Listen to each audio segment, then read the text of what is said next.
Hello and welcome back to study with Saurabh YouTube channel. आज के इस वीडियो में हम बिहार सिविल कोर्ट क्लर्क के लिए जो मेंस की प्रिपरेशन है वो कैसे करें इस पे बात करेंगे। क्योंकि जो एग्ज़ाम है वो जैसा कि आपको पता है कि 22 दिसंबर को हो चुका है और इसकी जो एक्सपेक्टेड कट ऑफ है वो मैंने ऑलरेडी एक वीडियो बनाकर उसमें डिस्कस कर दिया है। उस वीडियो का लिंक आपको डिस्क्रिप्शन में मिल जाएगा, तो आप उस वीडियो को जाकर चेक कर लो। और यदि आप उस कट ऑफ के आसपास दिखते हो तो आप अपनी प्रिपरेशन को स्टार्ट करिए। तो एग्ज़ाम जो है वो मेंस का प्रिपरेशन करने के लिए सबसे पहले ज़रूरी होता है कि आखिर मेंस का जो एग्ज़ाम है उसका पैटर्न कैसा है। तो उस पैटर्न पे हम इस वीडियो में चर्चा करेंगे। इसमें हम सिलेबस पे भी बात करेंगे कि सिलेबस में कौन-कौन सी चीज़ें दी गई हैं। डिस्क्रिप्टिव राइटिंग जो है वो कैसे करनी चाहिए इस पे बात करेंगे।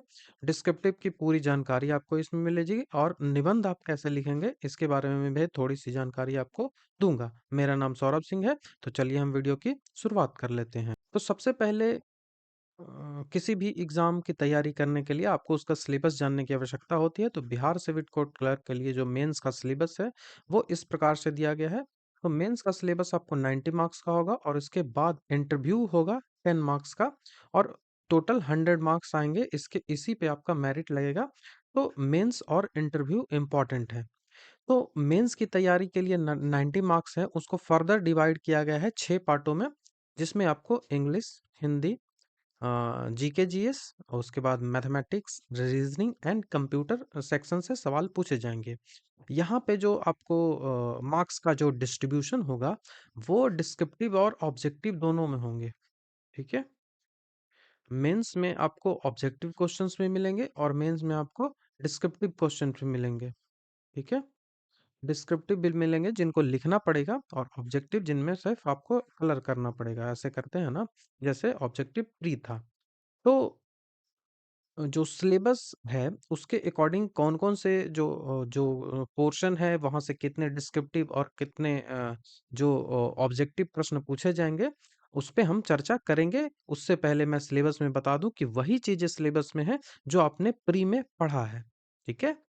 बस इंग्लिश और हिंदी का जो सेक्शन है वो चेंज होगा। इंग्लिश में आपको एसे राइटिंग करनी पड़ेगी, आपको प्रिसाइज़ लिखना पड़ेगा, आपको कॉम्प्रिहेंशन पढ़ना पड़ेगा और वोकैब्युलरी तो आपने प्री के लिए पढ़ा ही है। ठीक है? तो इंग्लिश में कैसे आपसे पूछा जाएगा, मैं उस पे बात करता हूँ कि इंग्लिश में डिस्क्रिप्टिव आपसे कैसे पूछा जाएगा। तो देखिए, इंग्लिश में आपसे पहला तो एक एसे पूछ लिया जाएगा। ठीक है? एक एसे पूछ लिया जाएगा। उसके बाद आपसे प्रिसिज़ राइटिंग पूछी जाएगी। प्रिसिज़ मतलब कोई एक पैसेज आपको दिया जाएगा। मान लिया कि पैसेज 150 वर्ड का है, तो इसको बोलेगा कि समराइज कर कर आपको 50 वर्ड में लिखना है, 50 वर्ड्स में लिखना है, इसको प्रिसिज बोलते हैं। उसके बाद आपको रीडिंग कॉम्प्रिहेंशन दिया जाएगा। इसमें आपको एक पैसेज दिया जाएगा और उस पैसेज के अकॉर्डिंग नीचे क्वेश्चंस दिए जाएंगे 1 2 3 4 5 और उसके आंसर आपको लिखने पड़ेंगे, नॉट ऑब्जेक्टिव। जैसे प्री में ऑब्जेक्टिव टाइप सा पैसेज पूछा गया था, यहाँ ऑब्जेक्टिव टाइप सा नहीं होगा। यहाँ जो है वो लिखना पड़ेगा आपको। ठीक है, डिस्क्रिप्टिव टाइप सा होगा, लिखना पड़ेगा। ये हो गया। उसके बाद वोकैबुलरी की बात आती है। तो वोकैब में कई सारे सेक्शंस आपसे पूछे जाएंगे। सबसे पहला आपसे पूछा जाएगा इडियम्स। इडियम्स एंड फ्रेजेस पूछे जाएंगे। इसमें आपको इडियम एंड फ्रेजेस जो होंगे, मान लिया कि 5 इडियम एंड फ्रेजेस आपसे पूछे जा रहे हैं, तो इनको बोला जाएगा कि इनके आपको अर्थ लिखना है। इसका जो मीनिंग है वो क्या होता है वो लिखना है और इसको एग्जाम्पल के सहारे आपको बताना है। ठीक है, एग्जाम्पल के सहारे आपको बताना है।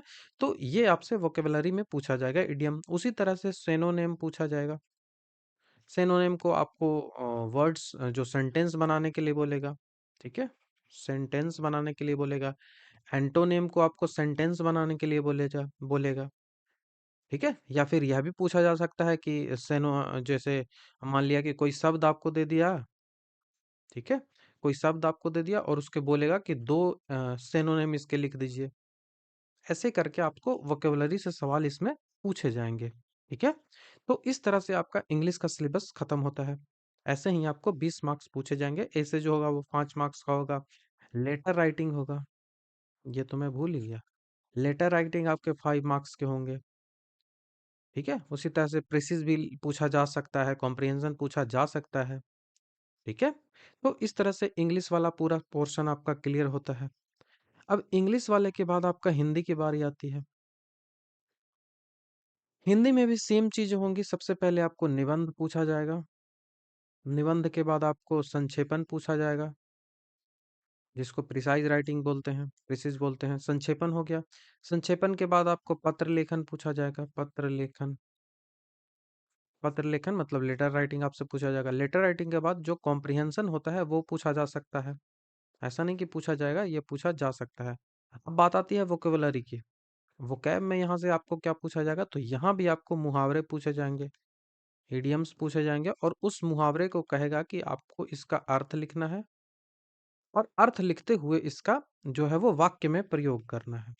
वाक्य में प्रयोग करना है। इस प्रकार से आपके 5 प्रश्न पूछे जा सकते हैं। आपको समानार्थी शब्द पूछा जाएगा।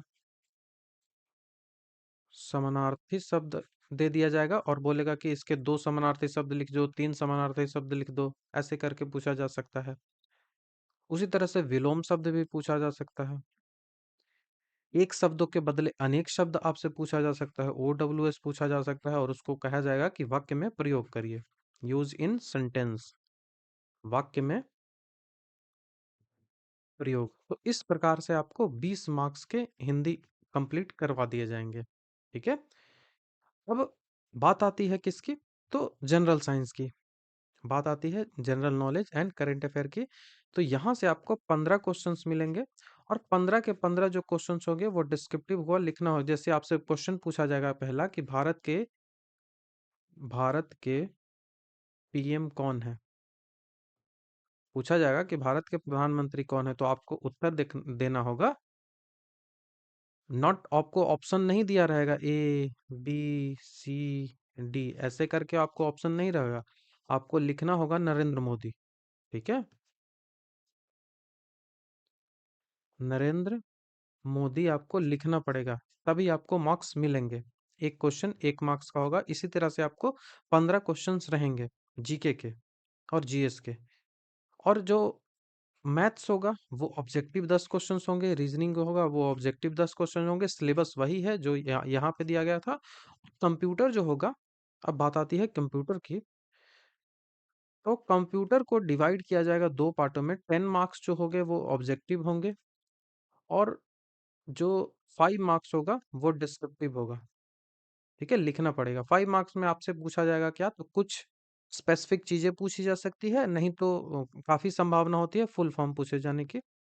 फुल फॉर्म मतलब एब्रिविएशंस पूछे जाने की, जो सिलेबस में दिया भी गया है। कहाँ पे लिखा गया है देखिए आप, computer fundamental terminology, computer abbreviation. देखिए ये वाला जो है, यहाँ से 5 अंक के सवाल जो है वो पूछे जा सकते हैं। तो ये पूरा सिलेबस है, इसी से कंप्राइज होता है 90 मार्क्स। देखिए यहाँ पे आपको डिस्क्रिप्टिव होगा, ऑब्जेक्टिव हुआ। तो डिस्क्रिप्टिव में हिंदी में 20 नंबर का डिस्क्रिप्टिव आएगा, इंग्लिश में 20 का डिस्क्रिप्टिव आएगा, कंप्यूटर में 5 का। मैंने फुल फॉर्म बता दिया। जीके जीएस में 15 डिस्क्रिप्टिव होगा, कैसे होंगे मैंने बता दिया। तो टोटल 60 मार्क्स आपके डिस्क्रिप्टिव होंगे, और ऑब्जेक्टिव आपके 30 मार्क्स होंगे। 10 marks computer, 10 marks reasoning and 10 marks जो है वो मैथ्स का। तो इस तरह से टोटल आपको 90 मार्क्स हो जाएंगे, और 10 मार्क्स जो इंटरव्यू का होगा, उसके बाद टोटल 100 मार्क्स में आपका मेरिट लगेगा, और इसी से आपका सिलेक्शन होगा। तो ये पूरा मेंस है। इसकी तैयारी जैसे कि आपने प्री की तैयारी जैसे आपने की थी, उसी के अनुसार इसकी भी करनी है। बस हिंदी और इंग्लिश के लिए आपको बेहतर से लिखने का प्रैक्टिस करना पड़ेगा। ऐसे लिखने के लिए आपको क्या करना होता है, तो इसके लिए मैंने ऑलरेडी प्लेलिस्ट बना चुका हूँ। ठीक है, प्लेलिस्ट बना के मैंने 2-3 वीडियो है वो मैंने अपलोड कर दिया है। उस प्लेलिस्ट का लिंक जो है वो आपको डिस्क्रिप्शन में मिल जाएगा। उस प्लेलिस्ट में जाकर आप चेक करिए, वहाँ पे 2-3 वीडियो मैंने ऐसे राइटिंग के अपलोड कर दिया है। प्रिसिज राइटिंग कैसे किया जाए इसको मैंने अपलोड कर दिया है। तो वहाँ से आप उसको देख सकते हो। ठीक है, और अपनी जो तैयारी है हिंदी इंग्लिश दोनों की कर सकते हो। ठीक है, और यदि आप हमसे जुड़ना चाहते हो तो यहाँ मैंने अपना जो हमारा जो पेड टेलीग्राम ग्रुप है वो चलता है।